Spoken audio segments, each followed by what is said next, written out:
ഓം ശ്രീ സായിറാം. അധ്യായം 5. വീണ്ടും ഷിർദിയിൽ. ശ്രീ മഹാഗണപതിക്ക് വന്ദനം. സരസ്വതീ ദേവിക്കും ശ്രീ ഗുരു മഹാരാജനും പരദേവതയ്ക്കും ശ്രീ സീതാരാമചന്ദ്രനും വന്ദനം. പരംപുരാൺ സദ്ഗുരു ശ്രീ സായീശ്വരൻ്റെ തൃപ്പാദങ്ങളിൽ പ്രേമഭക്തിപൂർവ്വം അടിയൻ്റെ പ്രണാമം.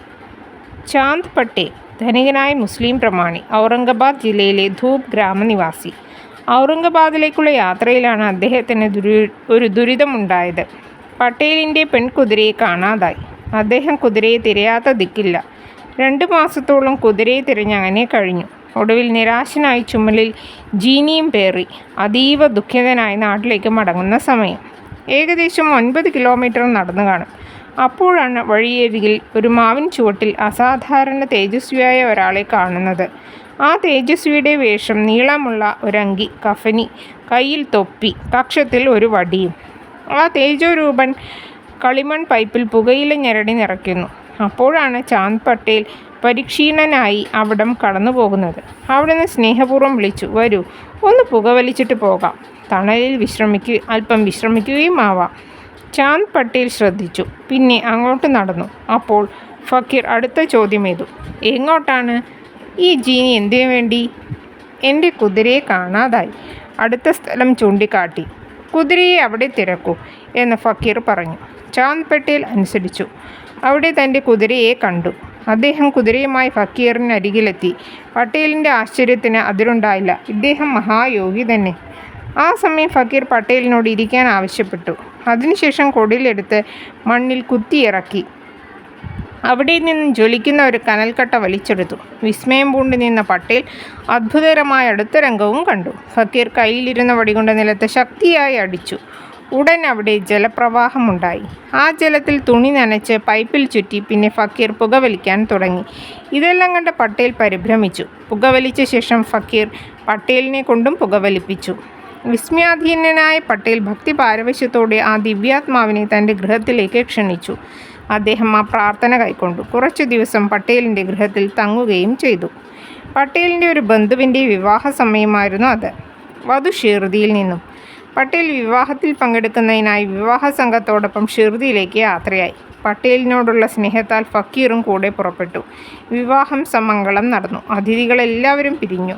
പക്ഷേ ഫക്കീർ തിരിച്ചു പോയില്ല. അവിടുന്ന് ഷിർദിയിൽ തങ്ങി. ഷിർദിയുടെ മഹാഭാഗ്യത്തിൻ്റെ തുടക്കം കുറിക്കുകയായിരുന്നു അപ്പോൾ. സ്വാഗതം സായി. വിവാഹ പാർട്ടി വന്ന കാളവണ്ടി ഖണ്ഡോബാ ക്ഷേത്രവളപ്പിൽ നിന്നു. ആളുകൾ അവിടെ ഇറങ്ങി. കൂടെ യുവാവായ ഫക്കീറും. തേജസ്വിയായ ആ യുവാവിനെ കണ്ട ഭഗത് അദ്ദേഹത്തെ സ്വാഗതം സായി എന്ന് പറഞ്ഞ് സ്വീകരിച്ചു. അതോടെ മറ്റുള്ള ജനങ്ങളും ഫക്കീറിനെ സായി സായി എന്ന് വിളിക്കാൻ തുടങ്ങി. പിന്നീട് സായി എല്ലാവരുടെയും സായി ബാബയായി മാറി. അങ്ങനെ സായി ഷിർദിയിൽ താമസമായി. ഒരു മസ്ജിദിൽ. അവിടുന്ന് സദാ സന്തുഷ്ടനായിരുന്നു. ചിലപ്പോൾ അവിടുന്ന് മാരുതി ക്ഷേത്രത്തിൽ പോയിരിക്കും, അല്ലെങ്കിൽ ചാവടിയിൽ, അതുമല്ലെങ്കിൽ ദേവിദാസിൻ്റെ കൂടെ. യോഗിയായ ദേവിദാസ് വളരെ മുമ്പേ ഷിർദിയിൽ താമസമാക്കിയ ആളാണ്. ഏറെ താമസിയാതെ ജാനകിദാസ് ഗോസായി എന്ന യോഗി ഷിർദിയിലെത്തി. അദ്ദേഹത്തിന് സായിയെ വലിയ ഇഷ്ടമായി. സായിക്കും. ഇരുവരും പരമാനന്ദത്തിൽ മുഴുകി പരസ്പരം സമയം ചിലവഴിച്ചു. ഷിർദിയിൽ ഇടയ്ക്കിടയ്ക്ക് വന്നുപോയിരുന്ന ഒരു തപസ്വിയായിരുന്നു ഗംഗാഗിർ. അദ്ദേഹം ആദ്യം കാണുമ്പോൾ സായി തൃക്കരങ്ങളാൽ വെള്ളം കോരിച്ചെടി നനയ്ക്കുകയാണ്. സായിയുടെ തിരുമുഖം നേരിട്ട് ദർശിച്ചപ്പോൾ ആ യോഗീശ്വരൻ പരസ്യമായി പറഞ്ഞു, "ഇത് വിലതീരാത്ത രത്നമാണ്. ഇദ്ദേഹവുമായുള്ള സംസർഗത്താൽ ഷിർദി അനുഗ്രഹിക്കപ്പെട്ടിരിക്കുന്നു. ഇദ്ദേഹം സാധാരണക്കാരനല്ല." മഹാസിദ്ധനായിരുന്ന അകൽക്കോട്ടെ മഹാരാജാവിൻ്റെ ശിഷ്യൻ ആനന്ദ്നാഥ് സായിബാബയെ കണ്ടപ്പോൾ വിസ്മയിച്ചു പോയി. അദ്ദേഹം പറഞ്ഞു, "ഇത് വിലയേറിയ രത്നം. ഇപ്പോഴിത് ആരും അറിയുന്നില്ല. ഒരു കാലം വരും, അന്ന് നിങ്ങൾ ഇക്കാര്യം അറിയും. എൻ്റെ ഈ വാക്കുകൾ ഓർമ്മിക്കുക." ആദ്യകാലത്ത് സായിബാബ മുടി വെട്ടിയിരുന്നില്ല. അത് നീട്ടി വളർത്തിയിരുന്നു, ഒരു അഭ്യാസിയുടേതുപോലെ. ഷിർദിയിൽ നിന്നും 9 നാഴിക അകലെയാണ് രഹഡ. സായിനാഥൻ അവിടെ പോയി തിരിച്ചു വരുമ്പോൾ മുല്ലക്കമ്പ്, മഞ്ഞപ്പൂക്കൾ ഉണ്ടാക്കുന്ന ചെടിയുടെ തൈ എന്നിവ കൊണ്ടുവരും. തൃക്കൈകളാൽ അത് നടും. അതിൻ്റെ നനയും പരിചരണവും അവിടുന്ന് തന്നെ. താത്തി കൊടുക്കുന്ന മൺകുടങ്ങളിലാണ് വെള്ളം കോരി ചെടി നനയ്ക്കുക. നന കഴിഞ്ഞാൽ കുടങ്ങൾ വേപ്പിൻ ചുവട്ടിൽ വയ്ക്കും. ചുട്ടെടുക്കാത്ത കുടമായതിനാൽ അത് കുതിർന്ന് ഉടഞ്ഞു പോകും. പിറ്റേ ദിവസവും താത്തിയ കുടങ്ങൾ നൽകും. 3 വർഷത്തോളം അവിടുന്ന് ചെടികളെ ഇങ്ങനെ പരിചരിച്ചു. അതിൻ്റെ ഫലം അതിമനോഹരമായൊരു പൂന്തോട്ടമായിരുന്നു. അക്കൽകോട്ട് മഹാരാജിൻ്റെ ശിഷ്യനാണ് ഭായ് കൃഷ്ണാജി. പരമഭക്തൻ. നിത്യവും ഗുരുനാഥൻ്റെ ചിത്രത്തിൽ ആരാധന നടത്തും. ഒരിക്കൽ അദ്ദേഹത്തിന് തോന്നി അക്കൽക്കോട്ടയ്ക്ക് പോയി തൻ്റെ ഇഷ്ടദേവതയുടെ തൃപ്പാദങ്ങളിൽ നമസ്കരിക്കണം, എങ്കിലേ തൻ്റെ സാധന പൂർത്തിയാകൂ. അങ്ങനെ യാത്രയ്ക്കുള്ള ഒരുക്കങ്ങളായി. യാത്ര നിശ്ചയിച്ചതിൻ്റെ തലേനാൾ അദ്ദേഹത്തിന് ഗുരുനാഥൻ്റെ സ്വപ്ന ദർശനമുണ്ടായി. ഗുരു കൽപ്പിച്ചു, ഞാനിപ്പോൾ ഷിർദിയിലാണ്, അവിടെ വന്ന് അനുഗ്രഹം വാങ്ങുക. പരമഭക്തനായ ഭായിക്ക് അതൊരു സ്വപ്നമായിരുന്നില്ല, ഗുരുകൽപ്പനയായിരുന്നു. അദ്ദേഹം ബോംബെയിൽ നിന്നും ഷിർദിയിലേക്ക് യാത്രയായി. ഭായ് ഷിർദിയിലെത്തി. സായിയെ കണ്ടു. പരമശാന്തിയേകുന്ന ദർശനം. 6 മാസം അദ്ദേഹം അവിടെ താമസിച്ചു. പിന്നീട് പാദുകങ്ങൾ നിർമ്മിച്ച് വേപ്പുമരച്ചുവട്ടിൽ സ്ഥാപിക്കുകയും ചെയ്തു. ഉപാസിനിയുടെയും ദാദാ രോക്കൽക്കറുടെയും മേൽനോട്ടത്തിൽ വിധിപ്രകാരം പാദുക പ്രതിഷ്ഠ നടന്നു. തുടർന്നുള്ള പൂജയ്ക്കായി ദീക്ഷിത് എന്ന ബ്രാഹ്മണനെ നിയമിച്ചു. കാര്യങ്ങൾ നോക്കി നടത്താൻ സഗുണ നായിക്കിനെയും ഏർപ്പെടുത്തി. മൊയ്തീൻ ഭായ് ഗുസ്തിക്കാരനും മുറുക്കാൻ കച്ചവടക്കാരനുമാണ് ഇദ്ദേഹം. ഒരിക്കൽ ബാബയും മൊയ്തീൻ ഭായിയും തമ്മിൽ തർക്കമുണ്ടായി. അത് അവസാനിച്ചത് ഗുസ്തി മത്സരത്തിൽ. ബാബയ്ക്ക് ഭായിയെ കീഴ്പ്പെടുത്താനായില്ല. അതൊരു പരിവർത്തനത്തിൻ്റെ തുടക്കമായിരുന്നു. അതോടെ ബാബ വസ്ത്രധാരണ രീതിയും ജീവിതശൈലിയും മാറ്റി. തലയിൽ തുണിക്കഷ്ണം കൊണ്ട് ഒരു കെട്ട്, ധരിക്കുന്നത് കൗപീനവും കഫ്നിയും, ഇരിക്കാനൊരു കഷ്ണം ചാക്ക്, കിടക്കാൻ മറ്റൊന്നും. വളരെ ലളിതമായ വസ്ത്രധാരണം. അവിടുന്ന് ഇഷ്ടപ്പെട്ടു ഇതിനെക്കുറിച്ച് ബാബയുടെ കാഴ്ചപ്പാട്. അവിടുന്ന് പറയാറുണ്ടായിരുന്നു, കുബേരത്വത്തേക്കാൾ നന്ന് ദാരിദ്ര്യം തന്നെ. കാരണം ഈ ഈശ്വരൻ ദരിദ്രൻ്റെ തോഴനാണ്. ഗംഗാഗീറും ഗുസ്തിപ്രിയനായിരുന്നു. ഒരിക്കൽ ഗുസ്തിയിൽ ഏർപ്പെട്ടിരിക്കെ പെട്ടെന്ന് കടുത്ത ക്ഷീണം തോന്നി. ഈശ്വരനുമായി ഗുസ്തി പിടിക്കൂ, അങ്ങനെ ശരീരം തളർത്തുന്നതാണ് നന്ന്. ഇങ്ങനെയൊരു അരുളപ്പാട് തൻ്റെ കാതിൽ മുഴങ്ങുന്നതായി ഗംഗാഗീറിന് തോന്നി. അതോടെ ഗംഗാഗീറിന് വിരക്തി ആളിക്കത്തി. അദ്ദേഹം ലൗകിക ജീവിതം ഉപേക്ഷിച്ചു. പുൻതമ്പിക്കടുത്ത് ഗോദാവരിയുടെ സമീപം ആശ്രമം ഉണ്ടാക്കി. ശിഷ്യന്മാരോടൊപ്പം അവിടെ താമസമായി. പകൽ അധികവും സായിബാബ വേപ്പുമര ചുവട്ടിൽ ഇരിക്കും. എന്തെങ്കിലും ചോദിച്ചാൽ ഉത്തരമേകും. ജനങ്ങളുമായി അങ്ങനെ ഇടപഴകാൻ താല്പര്യമില്ലായിരുന്നു. ചിലപ്പോൾ പുഴക്കരയിലെ ബാബുൾ മര ചുവട്ടിൽ ഇരിക്കുന്നത് കാണാം. ചില സായാഹ്നങ്ങളിൽ നിമോഗാൻ വരെ നടന്നു പോകും. അവിടെ എത്തിയാൽ ത്രിംബക്കെ ജീവഡെങ്കാളിനിയുടെ ഗൃഹത്തിൽ ചിലപ്പോൾ ചെല്ലും. ബാബയ്ക്ക് അദ്ദേഹത്തെ ഇഷ്ടമായിരുന്നു. അവിടുന്ന് സാഹിബിൻ്റെ ഇളയ സഹോദരനാണ് നാനാ സാഹിബ്. അദ്ദേഹം 2 വിവാഹം കഴിച്ചു. 2ലും മക്കളുണ്ടായില്ല. ഈ കഠിന ദുഃഖവും പേറി നടക്കുമ്പോഴാണ് സായി ദർശനം ഉണ്ടായത്.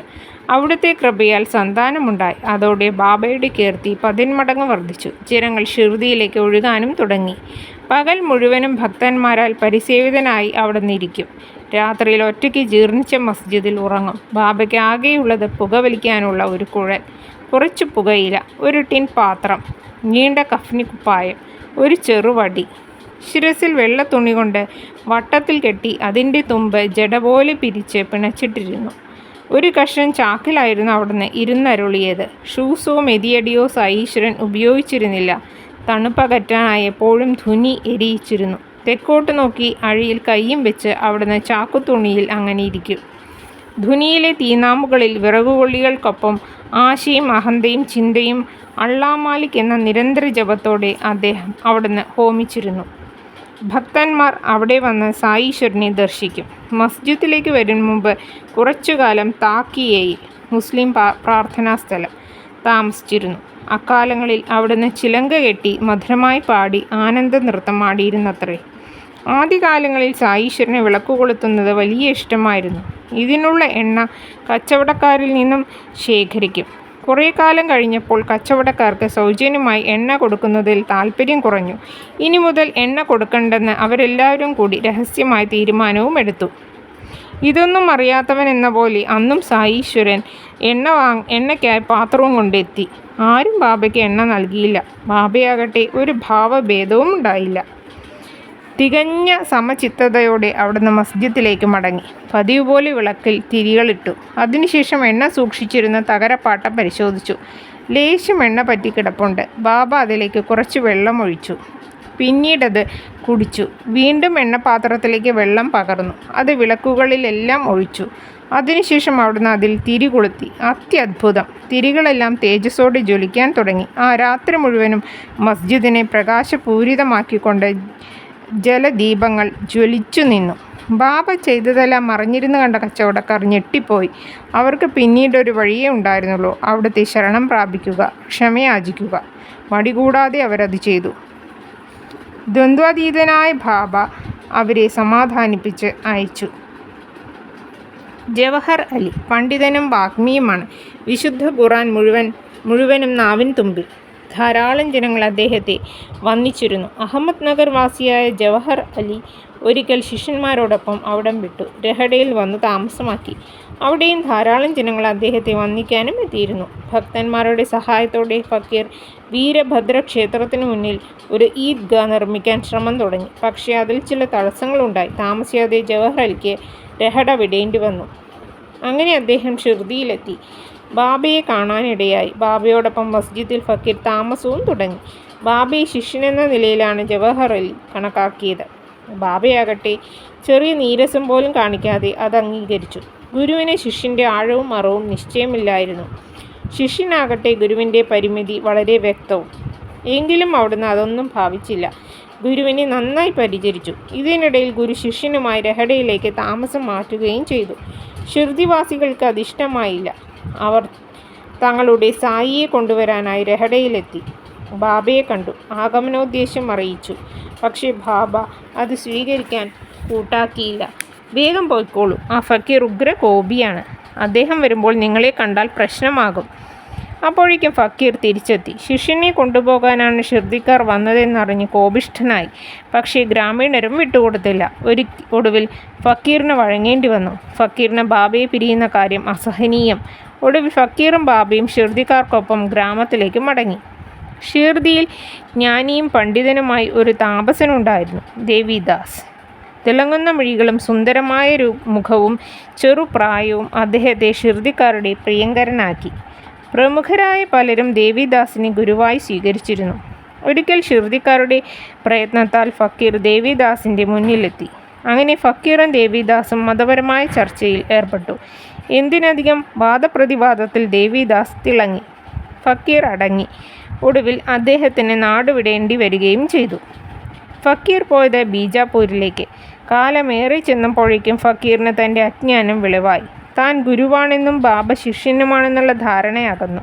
പശ്ചാത്താപ വിവശനായ ജവഹർ അലി സായി പാദങ്ങളിൽ വീണ്ടും എത്തി. ബാബയാകട്ടെ അദ്ദേഹത്തോട് അത്യധികം ആദരവോടെ തന്നെ പിന്നെയും പെരുമാറി. സായീശ്വരൻ്റെ രീതികൾ നമുക്ക് അജ്ഞാതം. ജ്ഞാനലാഭത്തിനായി, മുക്തിക്കായി മിഥ്യാഭിമാനവും അഹങ്കാരവും വലിച്ചെറിയണം. കഠിനമായി യത്നിക്കണം. മുക്തിലാഭത്തിന് ആരുടെയും ശിഷ്യനാകാം, എപ്പോൾ വേണമെങ്കിലും ആകാം. സൂര്യനൊരിക്കലും ഇരുളിൽ നിൽക്കാനാവില്ല. ജ്ഞാനിക്കൊരിക്കലും ദ്വൈതാവസ്ഥയിൽ നിൽക്കാനാവില്ല. പ്രപഞ്ചമൊന്നാകെ തന്നുള്ളിലാണെന്നറിയാവുന്ന ജ്ഞാനിക്ക് എല്ലാം തുല്യം. മഹാഭക്തനായ മാലസപതി വിവരിച്ച പോലെ ഇക്കഥ പറഞ്ഞു കഴിഞ്ഞു. എളിയവരിൽ എളിയവനായ ഞാൻ സായീശ്വര തൃപ്പാദങ്ങളെ ആശ്രയിക്കുന്നു. ഈ പരമപവിത്രമായ സച്ചരിതം കേൾക്കുന്നതിലൂടെ നമ്മുടെ സർവ്വ പാപങ്ങളും നശിക്കും. 5-ാം അധ്യായം സമാപ്തം. ഓം അസഹായ സഹായായ നമഃ.